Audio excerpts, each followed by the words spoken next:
Wisconsin made some national headlines when Waukesha chose to opt its schools out of free meals for all students. But should meals stay free for all students all the time moving forward? It's something 2 states are already doing, but to fully understand the topic and all aspects of it, Rebecca Clough goes 360 on making free lunches in school permanent.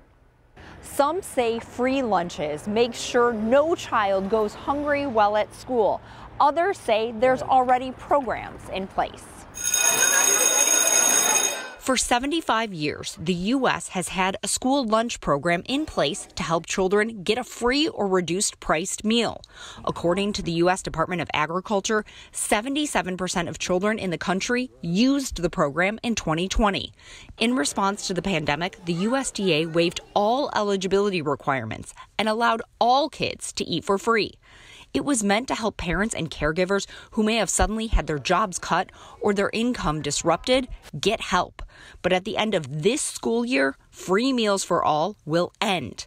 While some are happy to see things return to normal, others want the program to continue permanently. To better understand all sides of the issue, we're going 360. We're talking to a local expert about the need for free meals in the community, a lawmaker who is against continuous federal handouts, community members who don't think it's necessary to supply meals to everyone, and a parent who supports and has used the benefits. And that's where we begin. Some people are struggling still to catch up from the COVID, so they're still trying to catch up. EDUARDO is a Milwaukee father who says all 3 of his children have used free meal programs in the past. He supports universal meals so families don't have to worry if they suddenly find themselves facing a hardship. We don't have to spend the money to, at home for the food at home so that they can eat here for free. And especially when you have 3 small children, so it adds up. But not everyone agrees.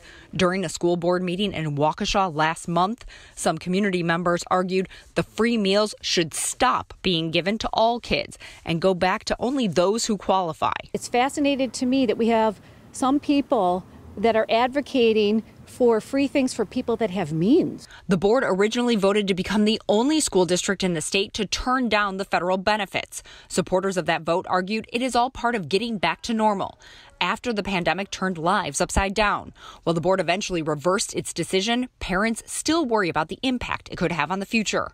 I think that if you have your own children in the schools and you have the means to feed them, you should feed them. With a different perspective, we go to the Hunger Task Force. That says 1 in 6 Wisconsin kids face hunger, with an even greater need in Milwaukee. 1 in 4 kids. That means you wake up this morning and a child that lives within a mile of your house probably doesn't have food on the table, and that's not right. Sherry Tressler says for many kids, their only hot, healthy meal comes at school, and the stigma that comes from qualifying for free meals hurts students. They may get a different meal, they may be served at a different time or have to arrive early to get their school breakfast, which is not the most dignified thing when you're a kid. Democratic Congresswoman Gwen Moore sponsored a bill that would permanently provide free meals to all students in the country while in school, regardless of a parent's income. Republican Congressman Glenn GROTHMAN says it's too expensive and unnecessary. It would just further drive the next generation in debt and actually accelerate inflation in the area of food and other places. According to the State Department of Public Instruction, of the 82.5 million meals served at public and private schools in the 2017-2018 school year, nearly 60% were free or reduced, costing more than $177 million. If the school fed all students, it would cost more than $305 million. Congressman GROTHMAN also argues it distances the relationship between a parent and a child. There are a variety of things that you associate your parents doing for you, and there are a variety of ways in which parents show their love and attention for their children. If you permanently say, and that's what this bill wants to do, that the government is responsible for feeding the children, be it breakfast, lunch, or dinner, you're just changing that relationship for the worse.